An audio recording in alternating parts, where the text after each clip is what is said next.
Halo adik-adik semuanya, welcome back to my YouTube channel. Kembali lagi di channel kesayangan kita semua, Dunia Belajar.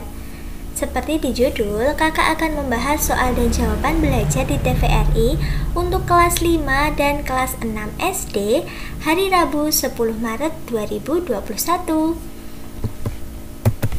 Untuk episode 47 kali ini di kelas 5 berjudul bencana emisi karbon, dan yang kelas 6 yaitu penerangan sederhana. Kalau adik-adik penasaran dengan soal dan jawaban hari ini, pastikan adik-adik sudah klik subscribe terlebih dahulu ya. Tekan juga tombol loncengnya agar tidak ketinggalan video-video baru berikutnya. Ingat ya adik-adik, subscribe itu gratis kok, jadi adik-adik tidak akan rugi. Malahan adik-adik akan mendapatkan manfaat yang sangat besar. Oke, terima kasih bagi adik-adik yang sudah subscribe. Bagi yang belum, bisa segera subscribe ya, kakak tunggu. Tanpa berlama-lama, sekarang kita masuk ke materi kelas 5.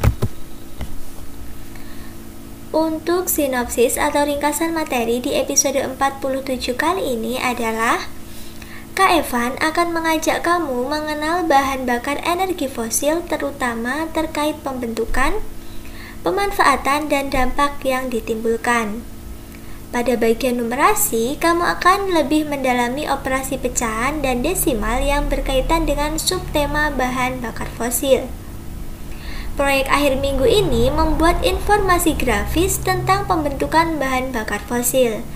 Pastikan hatimu senang saat mengerjakannya agar bisa merasakan betapa asiknya belajar dari rumah. Itulah ringkasan materi untuk kelas 5 hari ini.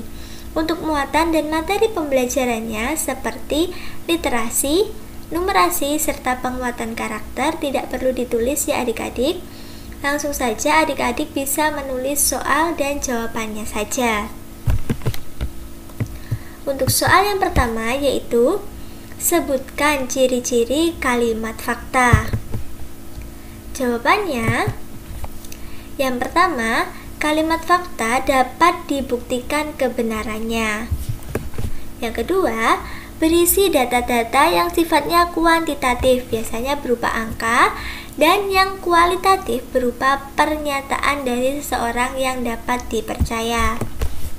Yang ketiga, mempunyai data yang akurat baik waktu, tanggal, tempat, dan peristiwa yang aslinya. Yang keempat, dikumpulkan dari narasumber yang terpercaya. Dan yang kelima, bersifat objektif, yakni data yang sebenarnya bukan dibuat-buat dan dilengkapi dengan gambar objek atau biasanya sumber dari data itu diambil. Yang keenam, biasanya dapat menjawab rumus pertanyaan 5W1H. Ayo adik-adik, tahu apa enggak nih 5W1H? 5W1H itu what, apa, why, mengapa, who, siapa, when, kapan, kurang satu lagi, what, why, who, when, where, di mana.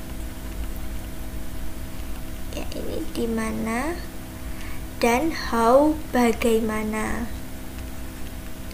Nah, biasanya kalimat fakta itu harus bisa menjawab dari pertanyaan ini, entah itu apa, mengapa, siapa, kapan, di mana, dan bagaimana. Adik-adik bisa juga menuliskan arti dari 5W1H ini ya.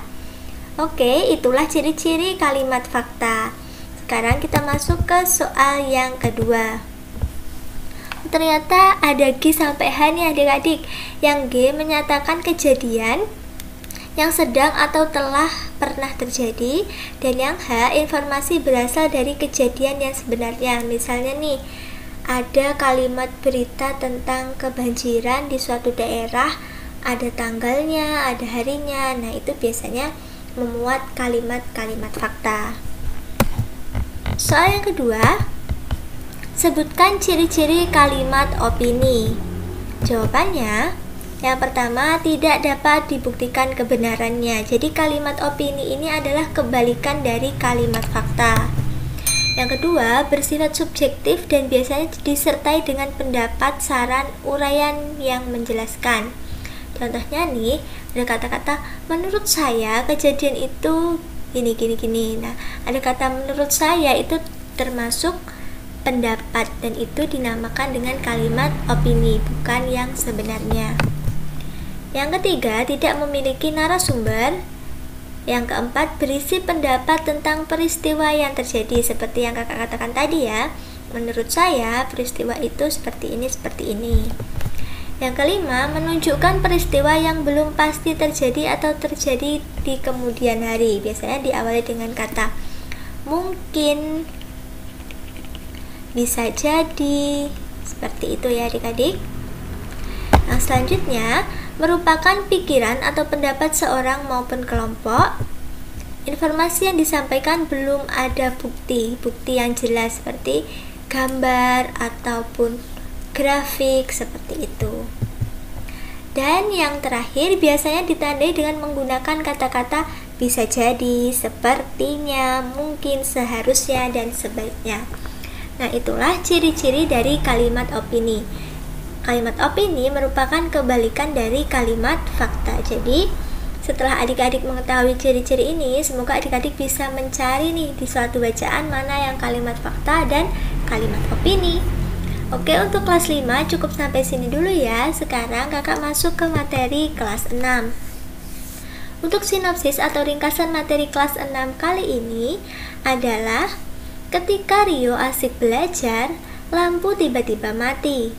Ternyata ada pemadaman listrik bergilir. Mama pun meminta Rio membeli lilin di warung. Sayangnya, lilin ludes terjual. Menurut Mama, pemadaman listrik bergilir terjadi karena ada gardu listrik yang sedang diperbaiki. Selain itu, boros listrik juga bisa jadi penyebabnya loh. Mama menunjukkan pada Rio berita berjudul Indonesia terancam krisis energi. Mama dan Rio pun mengulasnya untuk membedakan fakta dan opini serta mencari kalimat utama dari bacaan tersebut.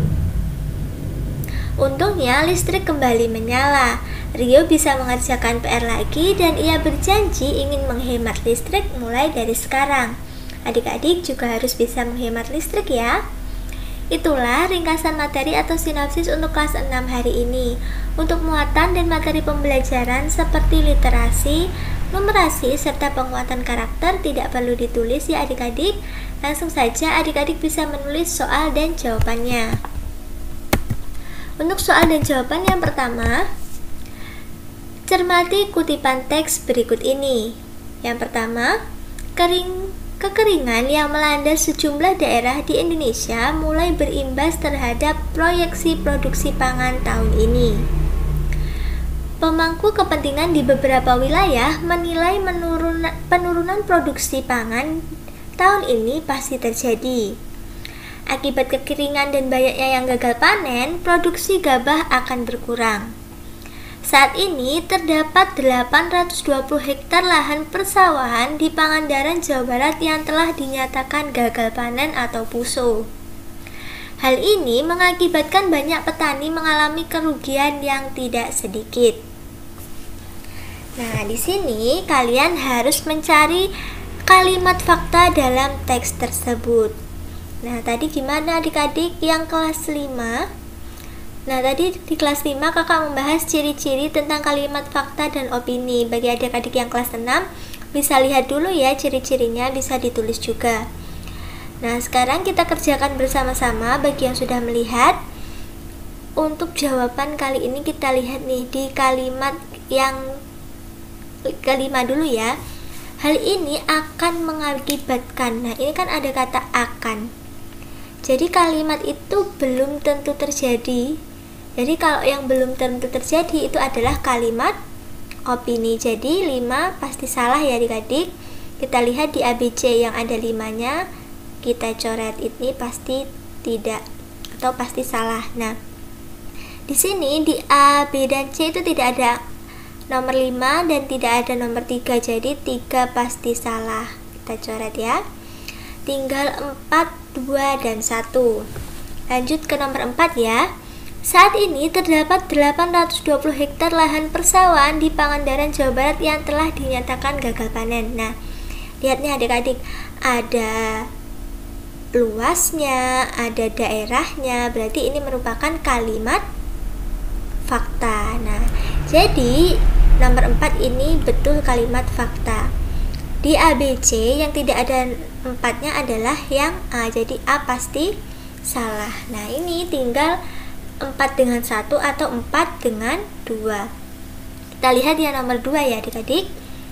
Pemangku kepentingan di beberapa wilayah menilai penurunan produksi pangan tahun ini pasti terjadi.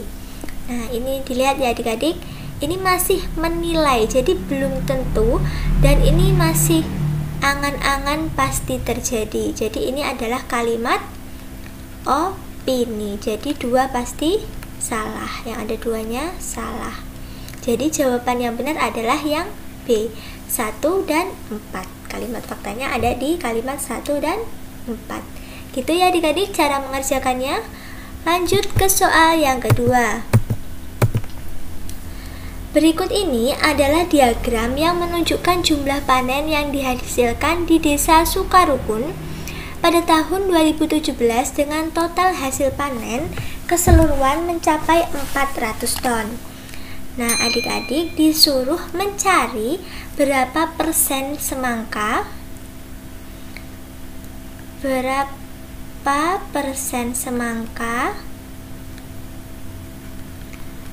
dan beratnya. Nah, adik-adik harus tahu bahwa satu lingkaran penuh ini adalah 100%. Jadi kalau kita mencari semangka, caranya gimana adik-adik? 100% itu sama dengan padinya 25% ditambah 10% kacang ditambah 15% jagung, 12% kedelai, dan 22% gandum, dan ditambah semangka. Nah, kita jumlahkan ya adik-adik. 25 ditambah 10, 35 ditambah 15, 50. 50 ditambah 12, 62. 62 ditambah 22 berarti 84. Jadi gini ya, 84% ditambah semangka. Nah, ini sama halnya seperti ini adik-adik. 84 ditambah berapa hasilnya? 100. Jadi semangkanya adalah berapa adik-adik? 16%. Nah, sekarang soal yang pertama sudah terjawab ya. Berapa persen semangka? Ini adalah 16%. Sekarang dicari jumlah atau beratnya semangka. Caranya adalah 16 per 100 kita kalikan jumlah keseluruhan. Jumlah keseluruhannya berapa? 400 ton. Nah, ini ada 0 di bawah dan 0 di atas, bisa kita coret sama-sama jumlahnya 2. Tinggal 16 kita kalikan dengan 4. 6 kali 4 24, 1 kali 4 4 tambah 2 6, 64. Nah, ini ya adik-adik. Jadi berat semangka adalah 64 ton. Itu ya cara mengerjakannya. Kalau ada soal lain yang mirip seperti ini, cara mengerjakannya seperti ini ya adik-adik. Jadi adik-adik bisa menulis langkah-langkahnya secara rapi, supaya jika ada soal lain yang serupa adik-adik bisa mengerjakannya. Oke, terima kasih sudah menyaksikan video kakak hari ini dari awal sampai akhir. Jangan lupa di like kalau kalian suka dengan videonya, share video ini ke teman-teman kalian, komen jika ada yang kurang jelas, dan follow juga Instagram kakak di